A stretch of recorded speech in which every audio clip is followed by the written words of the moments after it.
Jour d'affluence dans les cimetières en ce vendredi de la Toussaint. Et saviez-vous que de nombreuses communes se retrouvent confrontées à un manque de place. Dès lors, les services de la mairie se doivent de mener l'enquête afin de retrouver les ayants droit des caveaux abandonnés, et cela dans le but de les réaffecter. Florence Pavic, Xavier Roman, Nicolas Berthelot.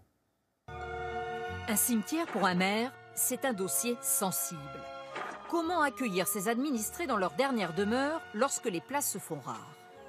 Le petit cimetière de Poyet-sur-Vègre, dans la Sarthe, affiche complet dans sa partie la plus ancienne. Ça va? Ça pousse toujours l'herbe, hein?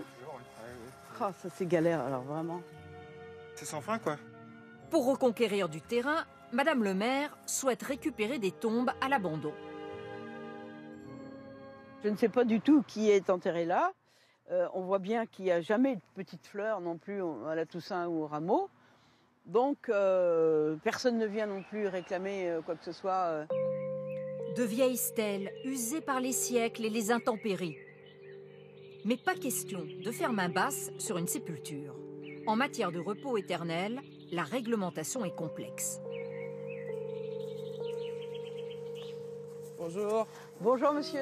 Société Jessie, Voilà. vous allez bien? On va faire un tour du cimetière pour repérer. Madame le maire et son adjointe ont donc fait appel à une société spécialisée dans la gestion des cimetières communaux. Donc par exemple celle-ci, on peut voir qu'il y a des fissures justement à plusieurs endroits sur cette concession. Il n'y a pas de fleurs quoi. Il n'y a pas de fleurs, il y a de la mousse, il y a du lichen. Jocelyn et Nizan va les aider à faire un état des lieux, à la manière d'un enquêteur. La stèle est renversée et repose complètement cassée sur le sol. La petite végétation pousse sur cette concession, on a de la présence de petits débris. À l'aide de sa caméra, il relève chaque indice, trahissant un signe d'abandon. La plaque des épitaphes qui est cassée au niveau de la stèle. Et on voit qu'il n'y a vraiment pas de fleurs, qu'il n'y a pas de signe de visite. Donc on voit vraiment que cette concession est abandonnée. Au terme de cette inspection, Madame le maire peut espérer récupérer une vingtaine de tombes. Comment ça se passe là? C'est la famille qui doit entretenir, qui doit faire les travaux? Non, vous allez faire la reprise de concession. Ouais. Donc ça veut dire que vous allez enlever le monument, vous allez exhumer les défunts. Donc vous allez placer ces défunts dans un reliquaire et ensuite le placer à l'ossuaire. La loi impose un délai de 3 ans avant que la commune puisse revendre la concession, au cas où la famille se manifeste. Mais aucun texte n'oblige un maire à rechercher les ayants droit. La plupart des élus en font pourtant un devoir moral. Alors, il est où le carton du cimetière? Pour Daniel Ploncard, l'enquête débute dans les archives de sa mairie. Maintenant, au travail. 1914-1970. Une immersion dans des registres parfois tombés dans l'oubli. Ça c'est beaucoup plus ancien. Un travail de fourmi, long et fastidieux. Si je cherche une concession et je vois qu'elle a été attribuée en 1938 ici... Pour chaque nom relevé sur une sépulture, il faut chercher si un titre de concession existe, en quête d'une information permettant de localiser un descendant. Là on a une adresse, maintenant vous dire si elle est toujours valable. Non, Ça, mais aujourd'hui, c'est une je peux vous famille, conseiller. les descendants habitent toujours ici. Souvent, les héritiers sont aux abonnés absents. Avant, dans le temps, les gens se mariaient, une jeune fille du village ou à 4 km, donc c'est vrai on retrouve tout ça. Mais maintenant, bon, on est quand même un peu plus évaporé dans le monde entier, quoi. Et il arrive que des collectivités aient perdu justement les archives, que ça ait pu brûler, que ça ait pu être détruit par l'eau.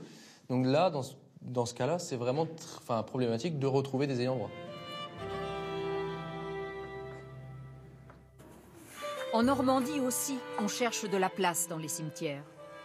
Mais cet autre élu s'y reprendra à 2 fois avant de toucher à une tombe dont plus personne ne semblait se soucier. Un jour, il a démonté une croix qui menaçait de tomber. 6 mois après, c'est la famille qui est venue me voir en me disant voilà, on m'a volé la croix. Alors en fait, bon, il a fallu que je retourne vers les pompes funèbres, qu'on essaie de récupérer une croix pour remplacer. Vous étiez sûr qu'il n'y avait plus d'héritiers, d'ayants droit Complètement. Donc pour nous, on n'avait plus rien.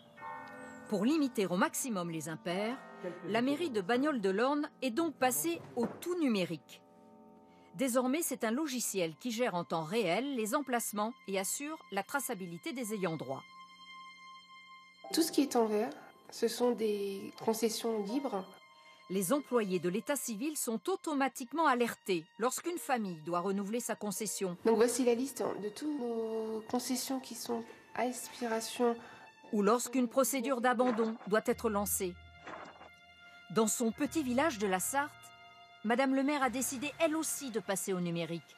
Et puis elle a acheté un bout de champ voisin, histoire que les futurs défunts puissent dormir en paix.